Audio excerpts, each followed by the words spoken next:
Hay, a día de hoy ya ha entrado el año 2018 un enorme corpus doctrinal sobre la comunicación de riesgos a pacientes. De hecho, nosotros, particularmente en nuestro grupo, dedicamos parte de nuestras capturas precisamente a ver este fenómeno y dedicamos todo esto que hay aquí está dedicado a este corpus doctrinal. Aparte de eso, también tenemos la comunicación con consumidores y parte de lo que hay aquí también tiene que ver con la comunicación de riesgos. Bueno, vamos a ver una parte de lo que es la teoría de comunicación de riesgos, quizá más la que nosotros más seguimos y que es muy acreditada, que es la del Instituto Max Planck de Desarrollo Humano de Berlín, liderado por Geir Gigerenzer, y que contiene profesionales de muy alto rango. Además, son multidisciplinares, no solamente es de comunicación de riesgos de sanidad, sino que hay mucho más allá. Bueno, nosotros, la presentación que vamos a exponer hoy, creemos que es muy explicativa y puede encontrarse con mucha facilidad en nuestra página web, concretamente se bajaría, lo estoy ahora mismo en este momento haciendo.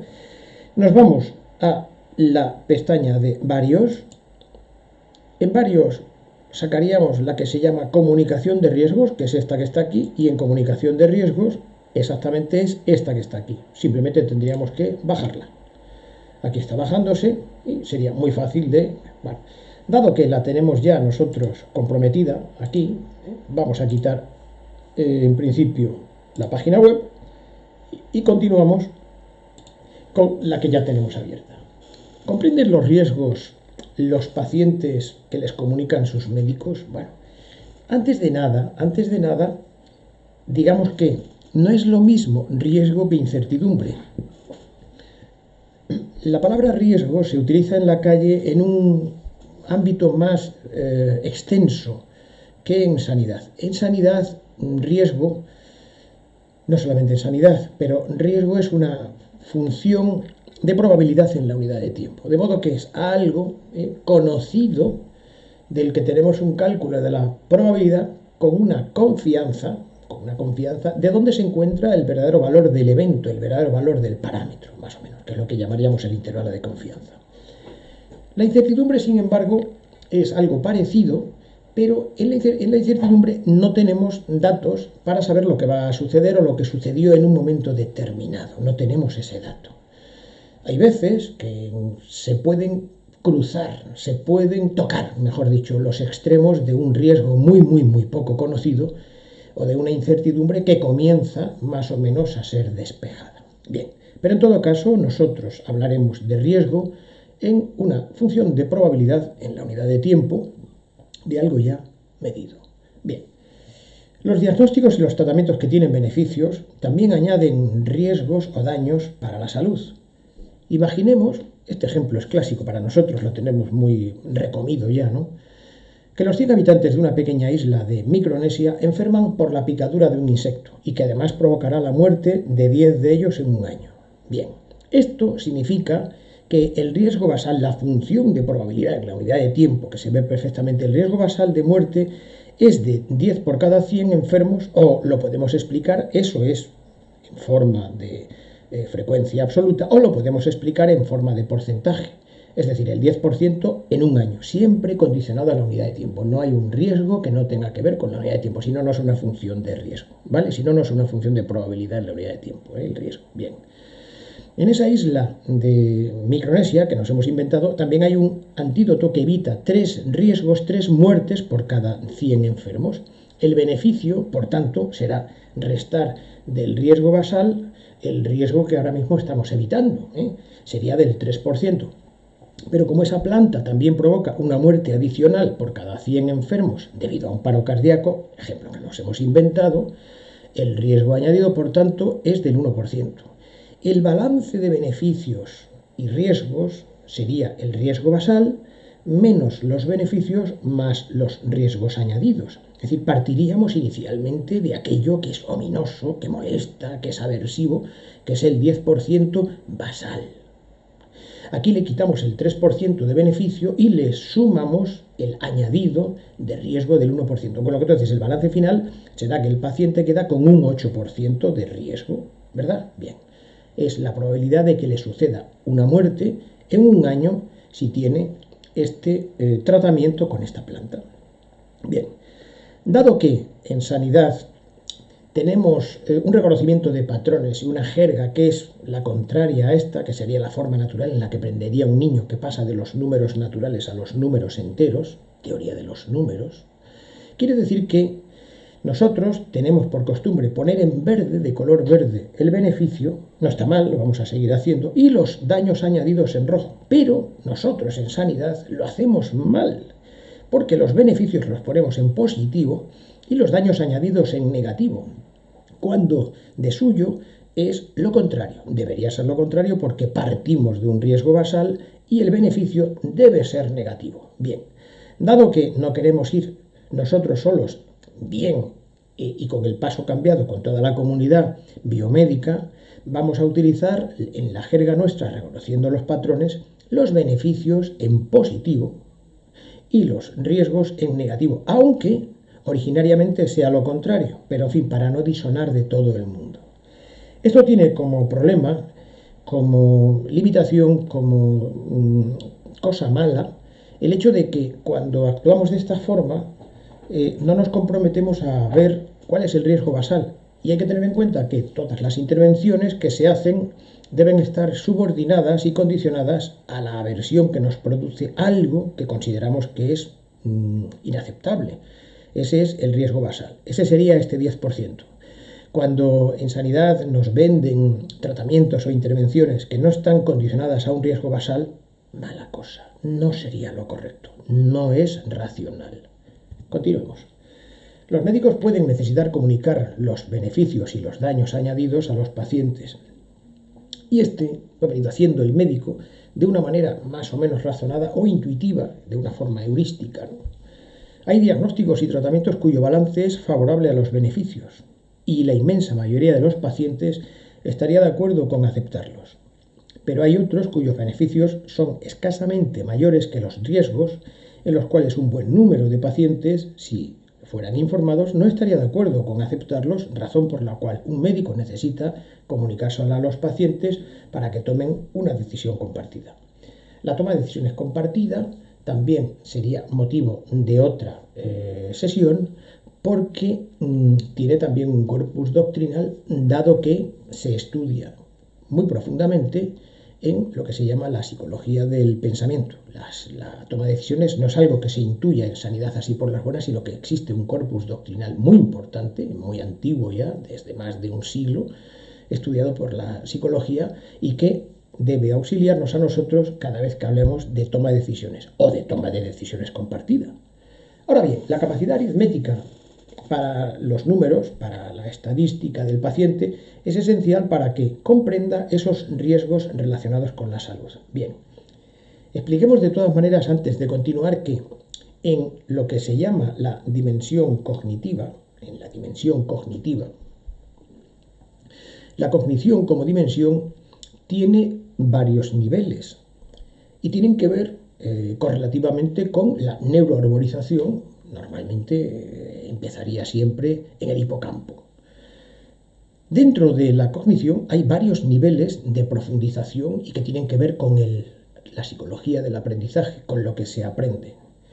El nivel más básico, que es el que se estudia en la universidad normalmente, es lo que se llama el entendimiento. Entender es fácil. Dentro de lo que cabe consiste aproximadamente en que yo estoy captando y me complazco al reconocer que sé de lo que se está hablando, como si fuera el dial de una radio, de un transistor, ¿verdad? Como si fuera el dial. Yo capto lo que se está diciendo y lo entiendo en la televisión, puedo entender algo de lo que se está hablando, por ejemplo, de economía. Sin embargo, hay un nivel posterior, este nivel de entendimiento es el que se utiliza en los exámenes para el compromiso de respuestas acertadas. Es decir, lo que aprendo dentro del aula, más o menos lo reconozco, soy capaz de captarlo, tengo una capacidad, una gran habilidad para captar cuál es la respuesta que quiere escuchar más o menos el profesor. La capto. pero en realidad no la he comprendido. Yo esto no lo sé utilizar en otro ámbito que sea fuera del aula. Ese segundo nivel que se llama de comprensión es el mínimo que se necesita para una toma de decisiones compartidas, ¿no? De modo que el paciente, por supuesto el médico, claro, pero el paciente debe estar en el nivel no de entendimiento, sino de comprensión para tener la mínima capacidad de tomar una decisión bien solo, aunque recomendamos naturalmente que sea con el médico. Vamos, lo recomendamos muy vivamente, por supuesto, ¿vale? De modo que comprender necesita un ejercicio, necesita una neuroarborización, un esfuerzo, un procesamiento mayor que el entendimiento. Hace falta gastar más moléculas de ATP. Bien, pero ¿cuál es el nivel de destreza estadística de la población, de destreza numérica?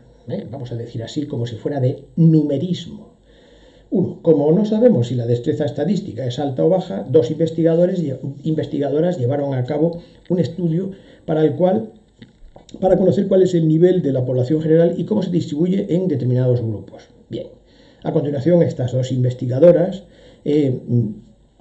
proporcionaron y querían saber qué tipo de ayuda numérica o gráfica podría mejorar la comprensión de los riesgos para aquellos que comprenden con dificultad la parte numérica cuando se les comunican los formatos habituales. O sea que quieren saber en este segundo trabajo qué ayudas podrían mejorar la comprensión de aquello que no había sido comprendido en la forma habitual de comunicación de la información sanitaria. Bien, estas dos investigadoras son Mirta Gálesis y Rocío García Retamero, que pertenecen al Instituto Max Planck de Desarrollo Humano. La segunda, Rocío García Retamero, es una insigne profesora de la Universidad de Granada y, afortunadamente, para nosotros es española, una mujer muy reputada y muy conocedora de la comunicación de riesgos. Bien, tomaron dos muestras, una en Alemania y otra en los Estados Unidos. Y querían saber si era representativa de la población general. Bueno, en realidad no es que lo quisieran saber, sino que tienen que comprobarlo. La comprobación es porque se puede hacer por conglomerados. La muestra, para coger 1000, se van cogiendo de una expectativa de población parecida a la muestra genérica, ¿no? Pero vamos, en este caso, por ejemplo, podemos ver que la población de Alemania, lo podemos ver en esta que estoy señalando, ¿no? La población de Alemania tiene un 49,9% de varones y un 50,1% de mujeres, ¿vale? Bien. En las distribuciones por la edad, bueno, pues es esta la distribución que tienen en estos tramos de edad, y en los niveles educacionales, que en la comunicación de riesgos es la parte más importante, ¿no? Menos que escuela secundaria un 41%, de secundaria un 31%, algo de universidad el 11,5% y universidad o mayor el 15,7%. Bueno, afortunadamente, la muestra que ellos que ya escogieron, no tenía diferencia estadísticamente significativa con la población originaria, genérica, la representativa de toda Alemania. Es buena cosa porque, bueno, estamos buscando una muestra representativa de los alemanes. Con esto lo hicieron tomando 1000 personas, 1000 participantes, ¿no? En los Estados Unidos hicieron lo mismo, y aquí cogieron 1009, bueno, en fin, es una cantidad cercana a 1000 a la anterior, ¿no? Y efectivamente, pues también al hacer la muestra por conglomerados, por conglomerados, está bien dicho, por estratos, ¿no?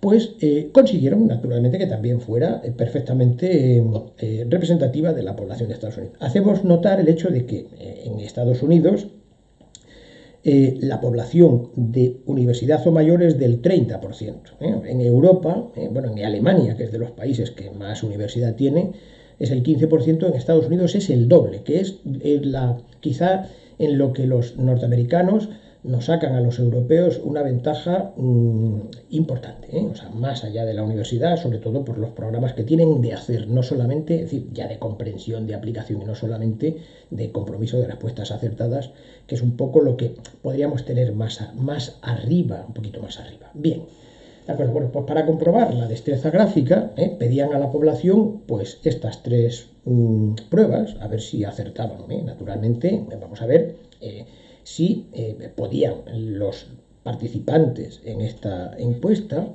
leer los datos, leer entre los datos o leer más allá de los datos. Vamos a verlo aquí en la siguiente transparencia. Nivel 1, leer los datos.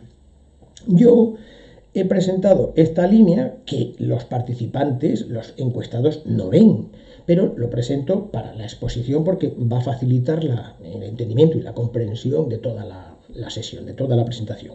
Y decía, aproximadamente, se inventaron una enfermedad que se llamaba adiolitis y establece, ¿me entiendes?, en el número de años, del año 1970 hasta el 2005, está aquí, ¿no?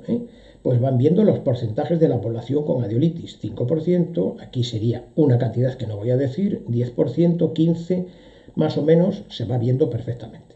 Entonces, leer los datos es leer, un dato que está presente en la gráfica. Y dice, aproximadamente qué porcentaje de personas tenían adiolitis en el año 2000. Con una buena visual, cualquier persona con destreza gráfica es capaz de lanzar visualmente una vertical desde aquí hacia acá y puede comprobar perfectamente que le corresponde con el 20%. El 20% sería la respuesta correcta. Ahora hay que leer entre los datos, entre ellos, ¿no? Bien.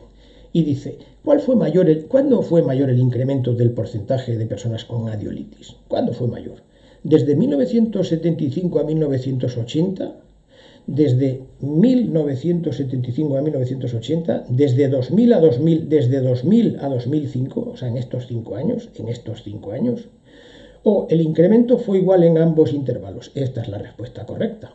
También podrías decir, no lo sé, pero la respuesta correcta es esta porque cuando es una recta, todos los intervalos tienen la misma pendiente, la misma subida que le corresponde en el eje de las ordenadas. El eje de las abscisas crece exactamente igual que el eje de las ordenadas. Me refiero en cuanto a proporción, en su proporción. ¿De acuerdo?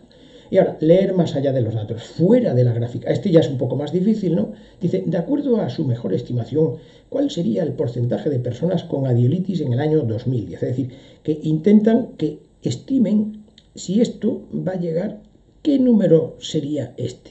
Está claro y podemos ver que no sería este de aquí, no sería este. Sabemos que tiene que ser un poco más bajo. Bueno, yo lo he hecho para que lo vea el espectador en este momento y le correspondería con un 24. Con un poco de esfuerzo se puede hacer intuitivamente.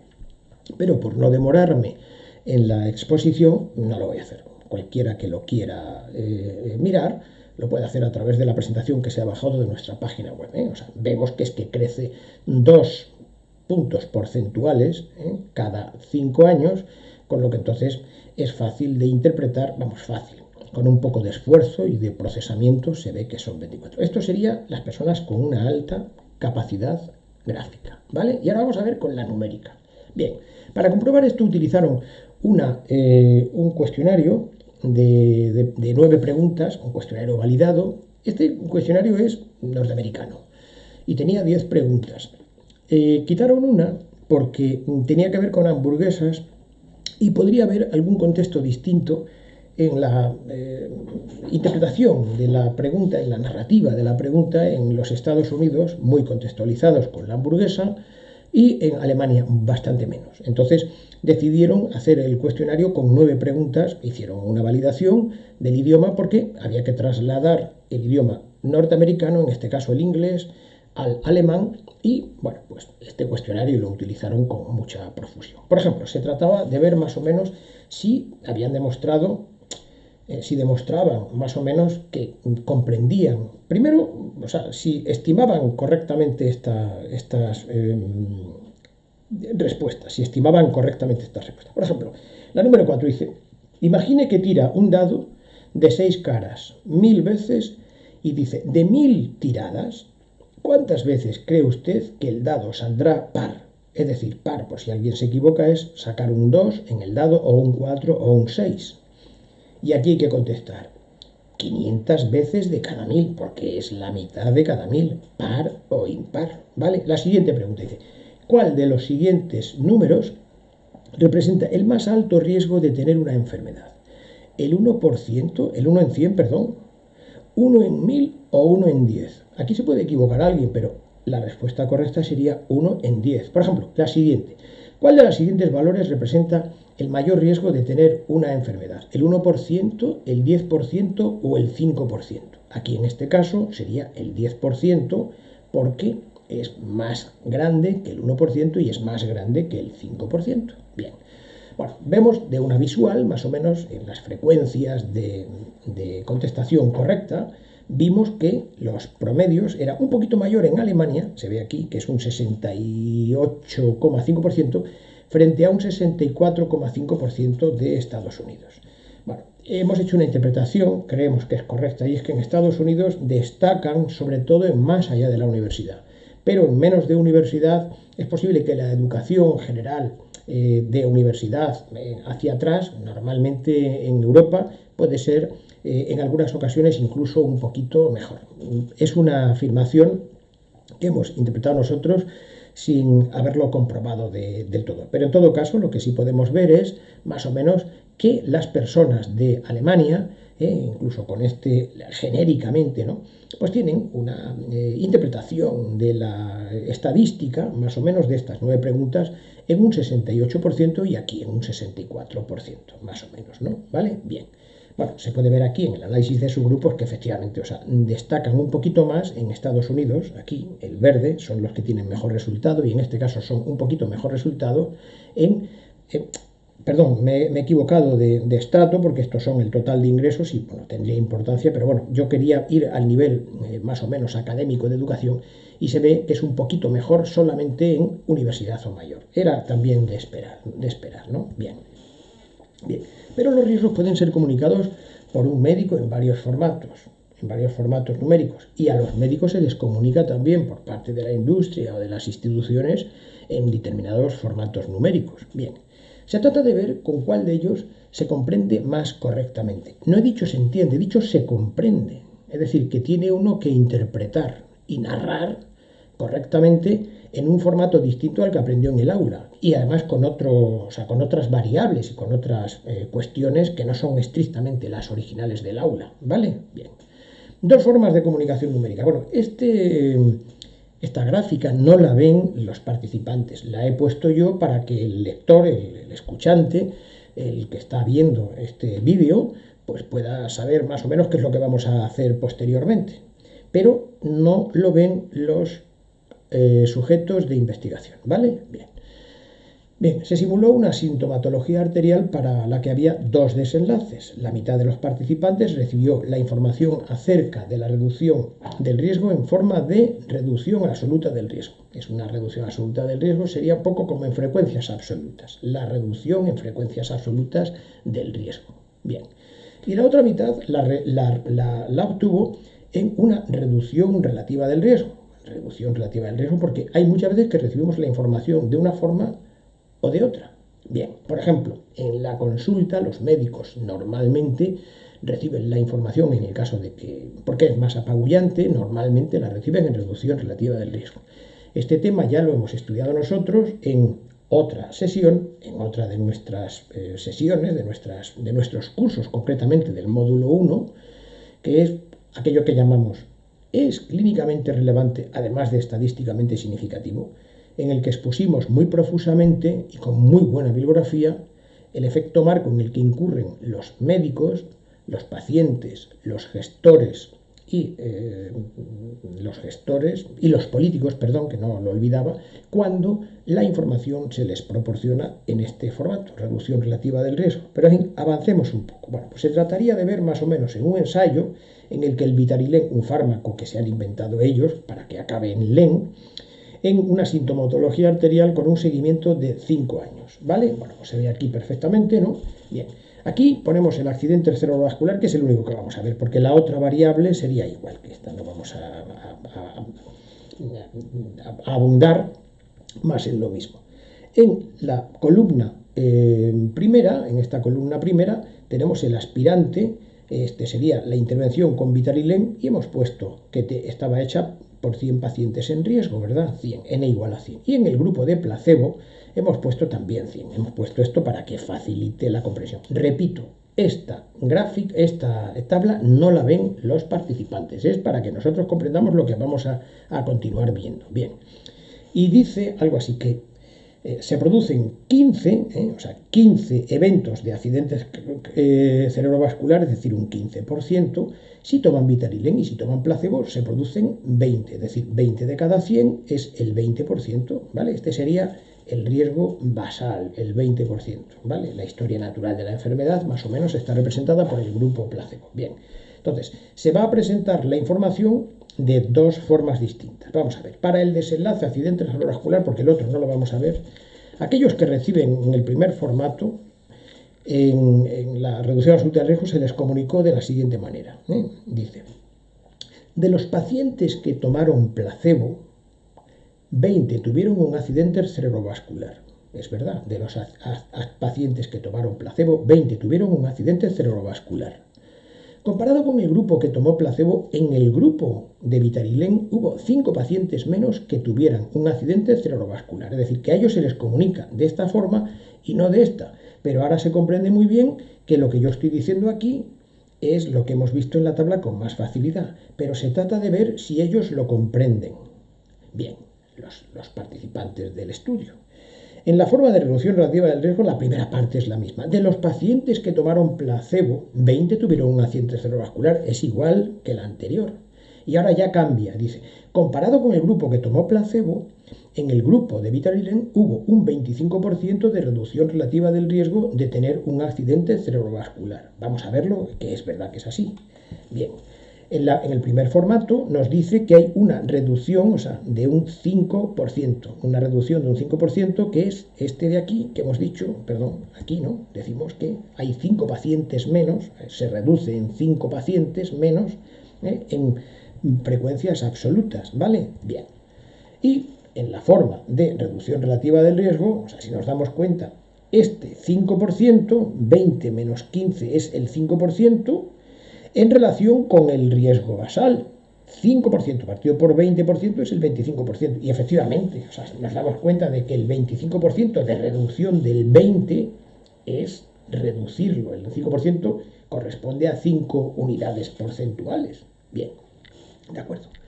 Bueno, el otro no lo vamos a ver porque es exactamente igual. Bien, bueno, pues de momento, o sea, en esta gráfica mostramos lo que descubrieron García Retamero y Galesis, que se comprende mejor, los usuarios comprendían mejor el valor en forma de valor absoluto que en forma de valor relativo. En principio se ve que el 56 es más alto que el 47. ¿Vale? Bien. Pero también proporcionaron una serie de ayudas para ver si aquellos que comprendían mal los números podían mejorarse con gráficos o con ayudas que fueran algo fáciles de interpretar para ellos. Bueno, en este caso se utilizó una muy conocida, que es la matriz de iconos, y este sería el primer formato.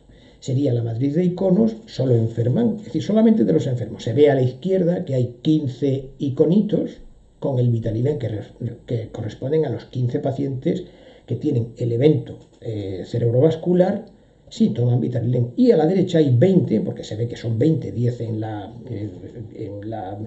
fila de abajo y 10 en la de arriba, si toman placebo, que corresponden a los 20 pacientes que tienen el evento cerebrovascular si toman placebo. Bien, esta es una matriz que se llama la matriz de icono general, en la que se informa los que enferman, que están abajo de color negro, y los que no enferman, que están de color blanco. Se ve perfectamente que aquí hay, todos estos es porque no enferman, y estos son en negro los que enferman, ¿vale? Pero ya el usuario tiene una idea genérica de cuántos son los que no les pasa nada. En la anterior no se veía. Bien, también se puede ver en forma de gráfico de barras para ver si se entiende mejor en gráfico de barras o en forma de iconos. Bueno, vamos a ver, o igual en ambos. Este sería gráfico de barras, solo enferman porque es el 15% y frente al 20%. Y este sería el gráfico de barras en el que se ven los dos, los que enferman en color rojo y en color blanco los que no enferman. Aquí se tiene una idea de aquellos a los que no les pasa nada, ¿vale? Bien. Bueno, pues ahora ellas hicieron la construcción de las 5 variables independientes. Si y es igual a f de x, si y es igual a f de x, estas son las x. Y ahora después veremos la y, es decir, que estas variables las vamos a mover. Estas son las variables que vamos a mover. En el grupo 1 solo se comunicaba numéricamente. solamente en números, ¿vale? Bien. En el grupo 2 era la comunicación numérica más la ayuda de iconos solo enferman. Solamente se veían los puntitos negros, los iconos negros. En el grupo 3, la comunicación numérica más el icono enferman y no enferman, ¿vale? En el grupo 4 era la comunicación numérica más el gráfico de barras, solo enferman. Y en el número 5 era la comunicación numérica más el gráfico de barras, enferman y no enferman. Bien. La variable dependiente es cómo se mueve la i, cómo depende la i cuando movemos a nuestro antojo la x, que es la variable independiente. Bien. Tras la comunicación de los dos desenlaces en los 5 formatos, que son 5 variables independientes, para asegurar con exactitud si han comprendido y no solo entendido el riesgo, se les hizo 2 preguntas, pero naturalmente ya es en otro formato distinto al que aprendieron al principio, o sea, es para asegurar que no solo entienden, sino que además comprenden. Bien, ¿cuántos de cada 1000 pacientes con sintomatología arterial podían tener un accidente cerebrovascular? ¿Cuántos de cada 1000 pacientes con sintomatología arterial podían tener un accidente cerebrovascular si ellos no toman el Vitarilén? Si no tomaban el Vitarilén, yo me acuerdo que decía antes que era 20 de cada 100 tenían este accidente cerebrovascular. 20 de cada 100, 20 es en cada 100, como en 1000 serían 200. La respuesta correcta aquí sería 200. 200 es la respuesta correcta. Bien, ahora vamos a ver si toman el medicamento. ¿Cuántos de cada 1000 pacientes con sintomatología arterial podrían tener un accidente cerebrovascular si ellos sí toman el Vitarilén? Si tomaban el Vitarilén eran 15 por cada 100, porque yo me acuerdo que lo he visto antes, me lo han dicho, 15 de cada 100, luego de cada 1000 serían 150, la respuesta correcta sería 150. Bueno, pues las investigadoras consideran que es correcto el resultado cuando ambas respuestas son correctas, no una, porque podría ser que hubieran acertado de chiripa. Tienen que ser las dos, lo cual condiciona casi con una certeza, no vamos a decir que absoluta, pero con una certeza alta, el hecho de que están comprendiendo, no solamente entendiendo. Bien, bueno, pues ya vemos aquí de momento, o sea, que la ayuda visual, aquí abajo la ayuda visual, mejora la comprensión, sobre todo si se añade a la comunicación numérica en forma de riesgos absolutos, de frecuencias absolutas de riesgo. Lo vemos aquí como del 25% sube al 61% en la comprensión y es una cantidad muy apreciable. Si vemos que esto es en forma de comunicación de riesgos en frecuencia absoluta. Y en frecuencia relativa, pues el 17% sube al 50%. Es bastante más nutrido la fila de abajo que la fila de arriba. Bien, si hacemos por subgrupos, nos damos cuenta de que se comprenden mejor cuando a la numérica se añade el gráfico de barras.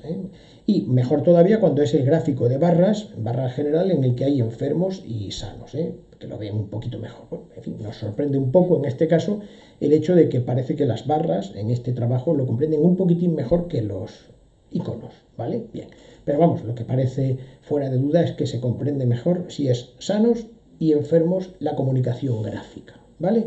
Bien, de acuerdo. Bien, ahora vamos a hacer un análisis de subgrupos, ¿no? Entonces yo voy a coger, o sea, para que el espectador lo pueda captar correctamente, voy a ver de toda la cohorte de americanos y alemanes, voy a coger aquellos que tienen alta destreza gráfica, es decir, aquellos que veían muy bien las gráficas. Entonces, estos los voy a poner aquí de momento, aquí, porque vamos a trabajar con estos. Y voy a coger los de baja destreza gráfica, que son el resto, los voy a poner un poquitín para acá. Los voy a poner aquí a la derecha de momento. Luego los vamos a coger, pero ahora vamos a coger estos que acabo de poner. Los voy a poner aquí delante. Aquí los tenemos delante, ¿vale? Alta destreza gráfica, este subgrupo, ¿no? Bien. Entonces, vamos a estudiar en este subgrupo aquellos que tienen una baja destreza numérica, hacia abajo, baja destreza numérica o alta destreza numérica. Bien. Bueno, pues nos damos cuenta de que en este subgrupo que tenía originariamente alta destreza gráfica, aquellos que además tienen alta destreza numérica, que es lo que está justamente aquí a la derecha, Parece que comprenden muy bien los que, muy fácil, alta destreza gráfica y alta destreza numérica, fenomenal, tienen las dos características importantes, ¿no?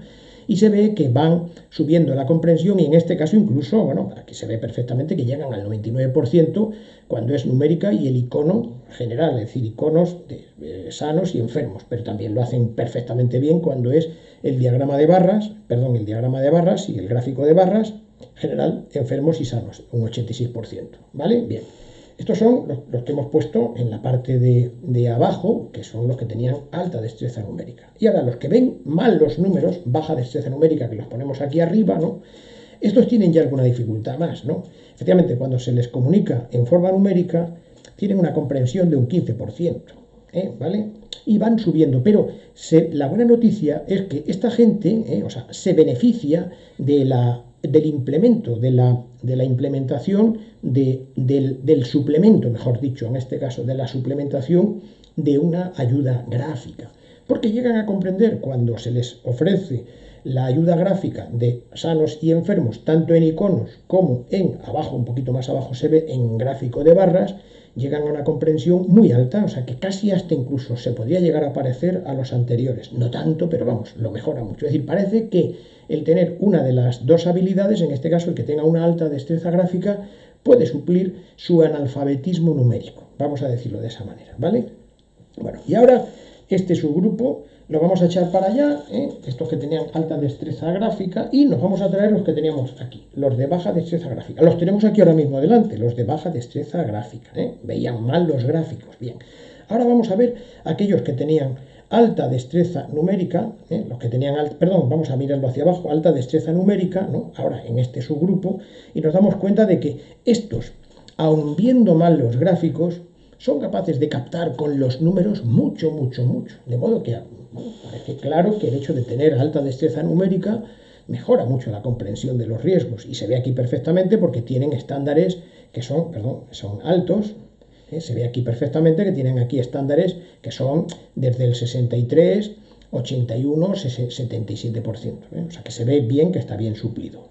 Sin embargo, tenemos, estos otros, los que están aquí arriba, que son los que tienen, vamos a ver, baja destreza gráfica, los gráficos los ven mal, y los números también los ven mal, los que ven mal las dos cosas, aquí tenemos un problema, y de estos tenemos muchos en nuestras consultas, porque efectivamente comprenden mal cuando es la numérica el 15% muy mal, lo comprenden poco, pero no mejoran mucho, un poquito, pero no mejoran mucho incluso cuando se les suplementa con la ayuda gráfica, ¿vale? Bien, de acuerdo, bien, lo vemos aquí perfectamente de que tenemos un problema y hay que tener cuidado con este tipo de población.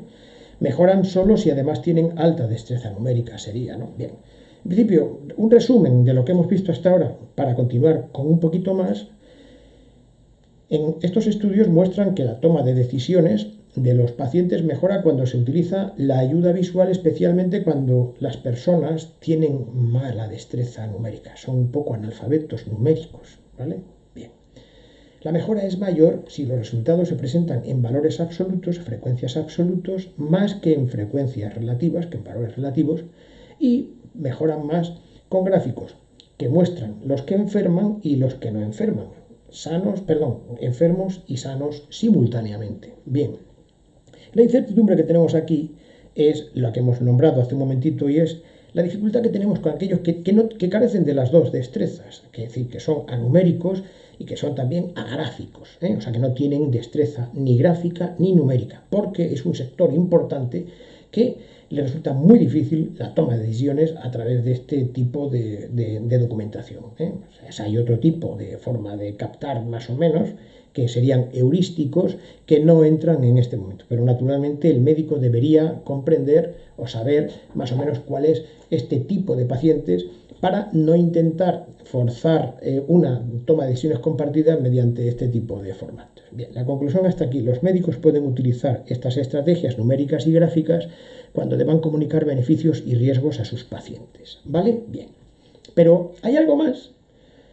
Se toma la misma decisión si el médico comunica los riesgos en un marco positivo o en un marco negativo. ¿Es igual? Bueno, vamos a ver. Para ver este estudio, para ver este fenómeno, se hizo otro estudio la validez de la evidencia en este es baja. Cuidado, es una calidad de evidencia baja, aunque está muy bien hecho. Pero vamos, es muy informativo porque además este tipo de estudios tienen estas limitaciones y no son caros, pero tienen que ser muy inteligentes. Este es el caso. Después de un programa de salud en una de las televisiones de Noruega, los voluntarios, para participar en un estudio, se pidió a los voluntarios, si querían participar en un estudio interactivo, que tenían que conectar y en principio tenía que cumplir unos criterios de inclusión, ¿vale? Bien. Los que participaron estaban conectados para hacer este tipo de intervención mediante sus ordenadores y tenían que cumplimentar las preguntas que se les estaban haciendo. Bien, los que cumplieron los criterios de inclusión fueron distribuidos al azar en 4 grupos para recibir la misma información, pero de manera distinta. La información es la misma, pero como si fuera en 4 idiomas numéricos distintos, más o menos, ¿no? Pero es la misma, ¿no? Primero sería el efecto antihipertensivo, el primer grupo, en 10 años en un marco positivo. El segundo grupo sería el efecto del antihipertensivo en 10 años en un marco negativo. El tercero sería el efecto antihipertensivo en un año en un marco negativo, es decir, que es igual que el anterior en 10 años, pero la décima parte cada año, más o menos. Y el último es el que no recibía información, ¿vale?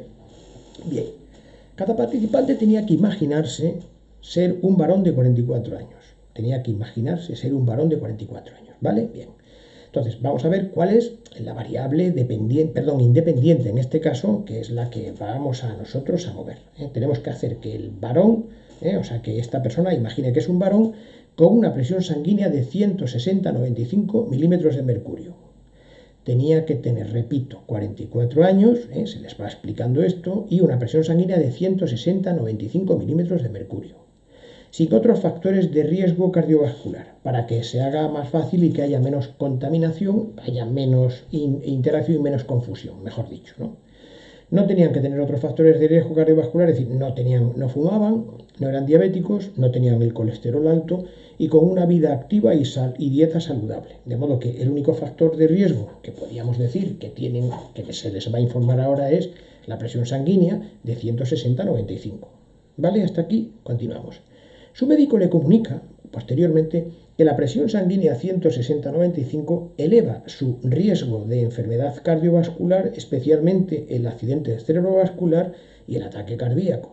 Se explica de esta manera para que la gente de la calle comprenda y no tengamos que utilizar términos nosológicos médicos, ¿vale? Bien. A continuación, se les pidió a los participantes indicar en una escala visual analógica, es decir, en una regla, más o menos, de 100 milímetros o de 10 centímetros, de este tamaño más o menos, aunque también es da lo mismo, ¿no? En una escala visual analógica de 100 puntos, la importancia que a ellos les sugería cada una de las 3 consecuencias siguientes de la hipertensión, es decir, lo que son los beneficios, los daños añadidos y los inconvenientes y los costes, porque aquí en este caso juntan los inconvenientes y los costes en la misma comunicación, ¿vale? Bien, vamos a ver cuál es la primera, ¿no? ¿Cuán importante es para usted en esta escala, visual analógica, cuán importante es para usted evitar el accidente cerebrovascular y el ataque cardíaco? Y tienen que puntuar de 0 a 100 cuánto les importa, más o menos no, lo que ellos estiman que les importa. Segunda, ¿cuán importante es para usted evitar los efectos adversos de los medicamentos antihipertensivos? Y tienen que puntuar también en una escala visual analógica, en otra, de 0 a 100. Y ¿cuán importante es para usted evitar los inconvenientes asociados a la toma de medicamentos antihipertensivos? ¿Vale? Entonces, bien, este sería una escala visual analógica. Este hubiera contestado, por ejemplo, 70 era la importancia que le otorgaba, porque este sería muy importante, poco importante, a la comunicación de los beneficios, en este caso de la reducción del riesgo basal, ¿vale? Bien, esta sería lo que le importaría de 0 a 100, que en este caso sería un 66%, los daños añadidos, y este sería los inconvenientes y los costes, ¿no? Bien, si nos damos cuenta, esta sería la pregunta. ¿Cuán importante es para usted evitar un accidente, una enfermedad cardiovascular, en fin, tanto accidente cerebrovascular o ataque cardíaco.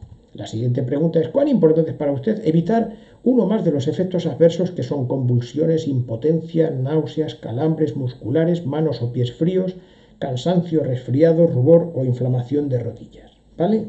Bien. Y ahora es: ¿cuán importante es para usted evitar tomar pastillas todos los días pagando o copagando honorarios por los medicamentos y consulta a los médicos y teniendo que ir al médico 1 o 2 veces por año para los análisis de sangre?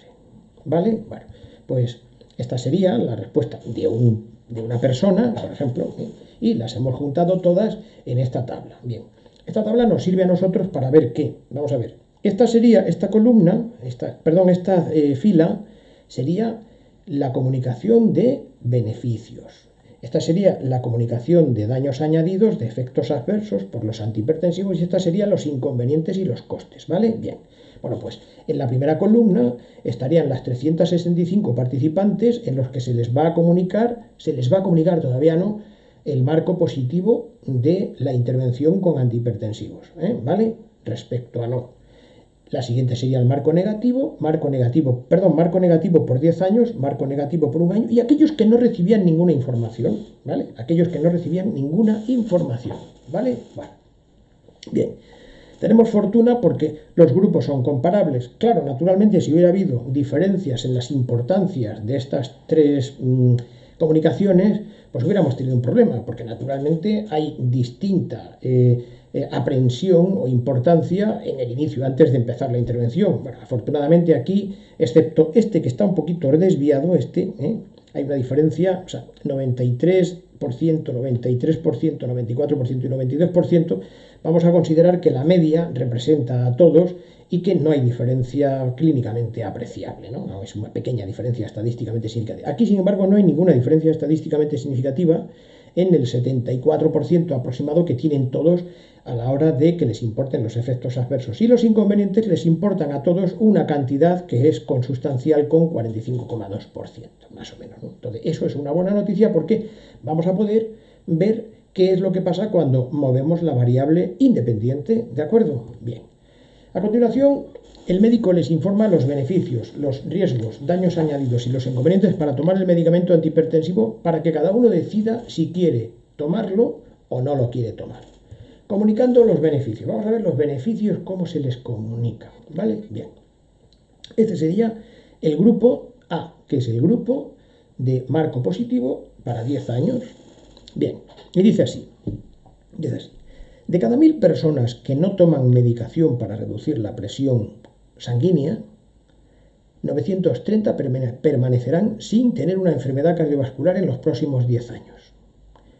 De cada 1000, si no toman medicación, permanecen sin enfermedad 930. Vale, lo meto dentro de mi procesador cerebral. Otra, de cada 1000 personas que sí toman la medicación para reducir su presión arterial, su presión sanguínea, 944 permanecen sin tener enfermedad cardiovascular en los próximos 10 años. Bien, vale, 930, 944. Bueno, lo estoy intentando procesar, más o menos, si tengo la destreza, ¿no? Bien, esta gráfica no la ven los participantes del estudio. La facilitamos para los espectadores y que sepan por dónde van y cuáles son los esquemas mentales que tienen que ir haciendo los participantes. Por ejemplo, podría ser algo parecido a esto, lo que tendrían que hacer para ir captando esos números que hemos estado exponiendo en la transparencia anterior, ¿vale? Bien, se ve aquí perfectamente que estos serían los que se escapan de tener en verde la enfermedad si no toman el medicamento antihipertensivo. Y estos, bueno, pues, en fin, está claro que hay un poquito más de los que se escapan, En este caso se ve que aquí son 930 los que se escapan y aquí se escapan 944. Se ve también en este gráfico de barras que ellos no lo ven, lo facilitamos para que lo comprendan los espectadores, los que están viendo esta presentación, pero ellos, los participantes, no ven esto. Bien, se ve aquí perfectamente que si no toman la medicación, que lo pone aquí abajo, se escapan 930 y si toman la medicación, el medicamento, se escapan 944, ¿vale? Bien, Ese sería el primer marco positivo en 10 años. Ahora vamos a ver el marco negativo en 10 años. Exactamente lo que está por debajo del agua, no lo que está por encima del agua, ¿vale? Que sería el complementario, ¿no? En este caso. Bien.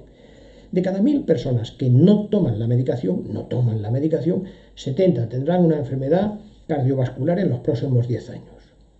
Y de cada 1000 personas que sí toman medicación para reducir la presión sanguínea, 56 tendrán una enfermedad cardiovascular en los próximos 10 años. Es decir, en los próximos 10 años serían 70 si no toman y 56 si toman de cada 1000.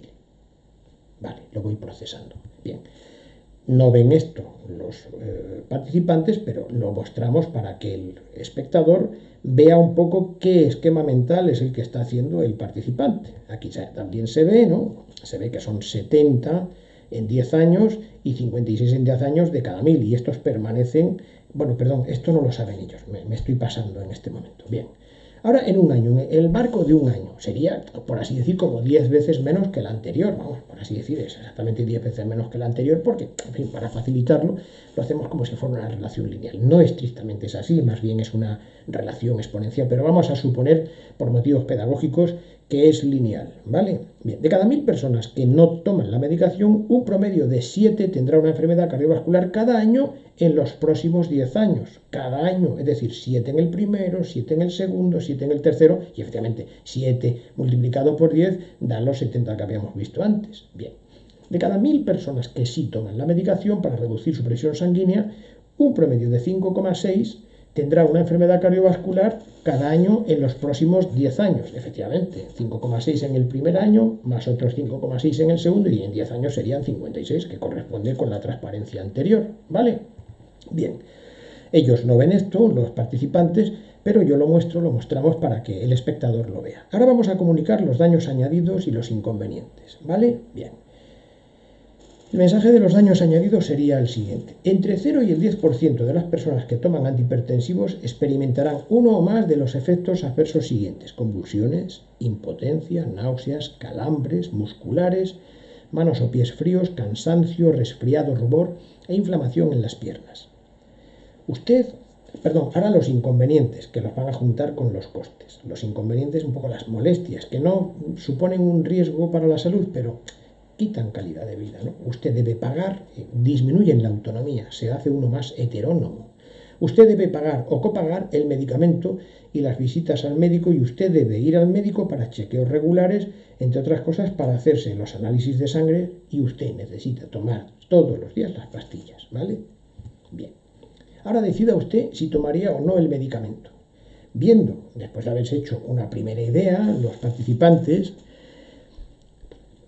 de las ventajas, daños e inconvenientes, ¿usted qué decidiría? ¿Yo sí tomaría el medicamento antihipertensivo o yo no tomaría el medicamento antihipertensivo? Bueno, pues lo tenemos en la siguiente transparencia, que es esta. Aquí tenemos los grupos distribuidos, ¿no? Y efectivamente, vamos a ver, aquellos que reciben la información de los beneficios en un marco positivo dicen que sí tomarían, que sí preferirían tomar la medicación en un 55,9%, 56%. Bien, si es en el marco negativo es un poco más, o sea que tienen deseabilidad de tomar la medicación un 66%. En el marco negativo de un año, que se comprende un poco peor, parece que es muy parecido, pero es un 62% que están deseosos. Aquí es importante que el que no recibe ninguna información tiene más deseo de tomarla porque está libre, o sea, está más asustado, se puede asustar más, o en el caso de que sea posiblemente más proclive sea el hecho de que cree que va a tener mucho más efectos, es decir, que va a curar más y va a haber menos efectos adversos y menos beneficios, lo estoy diciendo mal, que van a obtener más beneficios de los que realmente tienen. Ahora lo estoy diciendo correctamente bien, posiblemente esa sea la interpretación, ¿vale? Bien, ahora vamos a dar a todos los participantes una segunda oportunidad, y para eso, a ver si cambia este resultado inicial. Bien. Después se muestra a todos los participantes una pequeña información adicional sobre la hipertensión y su tratamiento, que esto en algunas ocasiones no se explica. Y también se les proporcionan los 3 formatos del mensaje sobre los beneficios. Acordemos que habían recibido solamente un mensaje y había 4 formas de hacerlo. De modo que ahora van a recibir los otros 3 que les faltaron al principio de una manera aleatoria, ¿vale? Bien, Esta información es tipo Organización Mundial de la Salud. La información para las personas con presión arterial elevada. Esto sería una comunicación que estamos diciendo aquí, una pequeña información adicional sobre la hipertensión y su tratamiento, ¿vale? Bien, bueno, pues esto mucha gente no lo sabe, porque considera que los factores de riesgo son enfermedades. No, los factores de riesgo no son enfermedades, son asociaciones estadísticas y no son ni condición necesaria ni condición suficiente para la mortalidad cardiovascular, por ejemplo, para los eventos de resultados en salud. No lo son, no lo son. De modo que en realidad son una función de probabilidad y que están en la línea causal en mayor o menor medida, pero son asociaciones estadísticas. Bueno, vamos a ver qué es lo que dice. No siempre es sensato tratar la presión sanguínea elevada. La presión sanguínea elevada es solo uno de los varios importantes factores de riesgo de enfermedad cardiovascular. El nivel de presión sanguínea aisladamente no dice mucho acerca del riesgo de contraer una enfermedad. Y es verdad. El objetivo del tratamiento de la presión sanguínea elevada no es reducir la presión sanguínea. No es ese. El objetivo que tiene es reducir el riesgo de enfermedad cardiovascular. Porque sería absurdo tener la misma muerte cardiovascular o la misma enfermedad cardiovascular a pesar de que bajaras la presión sanguínea. No, eso es una variable intermedia. De modo que el objetivo es reducir la enfermedad y muerte cardiovascular. Si usted tiene bajos los factores de riesgo, tiene una baja probabilidad de enfermedad cardiovascular, sería poca la ganancia con el tratamiento para el muy incremento de la presión sanguínea.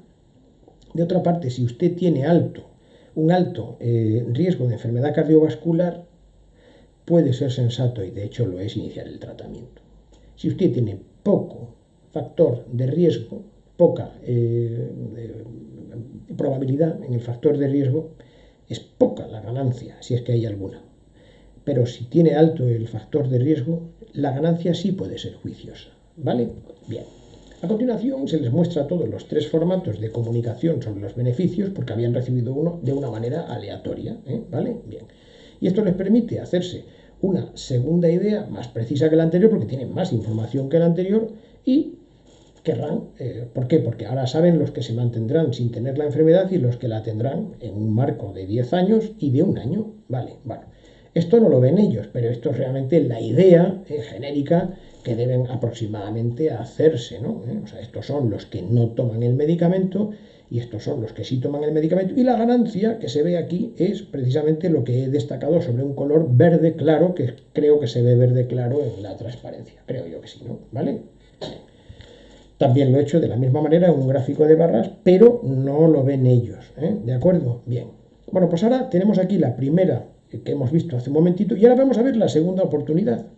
Efectivamente, o sea, cuando ya ven esto, los pacientes, o en este caso los sujetos de experimentación, porque no están enfermos, son personas que han participado en una encuesta, la deseabilidad de tomar la medicación, que antes era del 56%, se reduce un 20%, se reduce al 39%.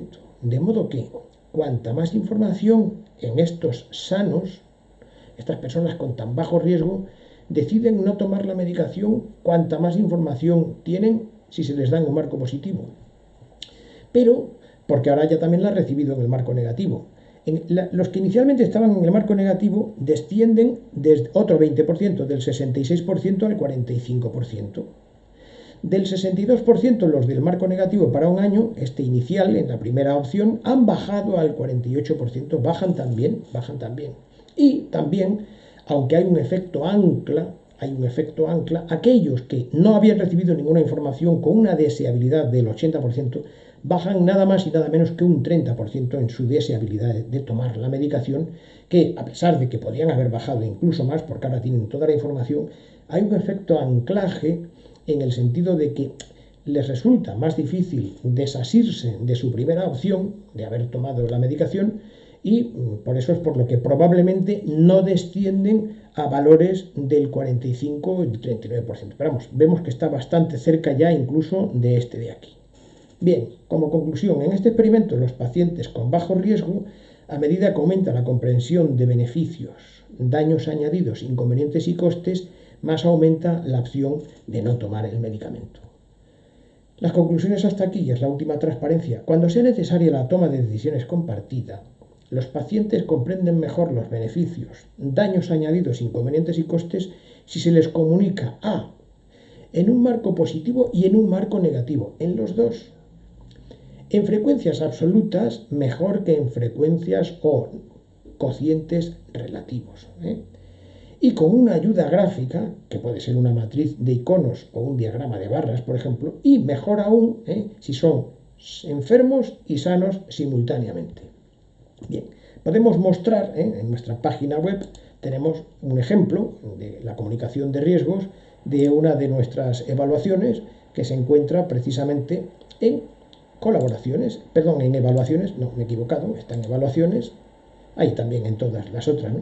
Y esta sería la revisión grande de estatinas en prevención primaria cardiovascular. Podemos verlo aquí, que nosotros aquí tenemos, pues por ejemplo, las hojas de información al usuario. Aquí estamos viendo una hoja de información al usuario, lo vamos a ver aquí perfectamente bien. Creo que lo vamos a ver aquí. Vamos a verlo. Tarda un momentito, no tarda tampoco demasiado. Y está aquí, bien.